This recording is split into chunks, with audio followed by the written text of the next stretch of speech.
तो इसको अनबॉक्सिंग करते हैं, उसके बाद फिर आपको साउंड टेस्ट करके दिखाते हैं। JBL का इसका 4 घंटा बैटरी बैकअप है, यहाँ पर लिखा है, देख लो 4 घंटा बैटरी बैकअप है। इसको साइड में कर देते हैं दोस्तों। ये देखो मिनी स्पीकर है, इसको ओपन करते हैं, देखते हैं। ये देखो JBL का है, इसको ऑन करते हैं, यहाँ पावर बटन है,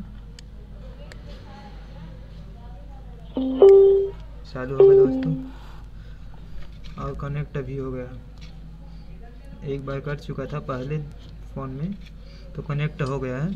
चलो इसका साउंड टेस्ट करके दिखाते हैं आपको।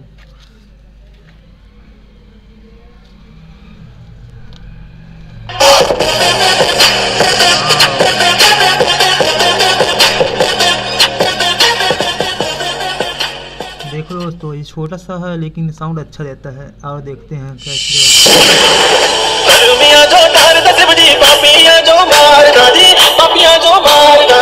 बड़ा ही दयाल मेरा खोले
देखिए दोस्तों, इतना मिनी स्पीकर में इतना आवाज़ आता है JBL का स्पीकर में।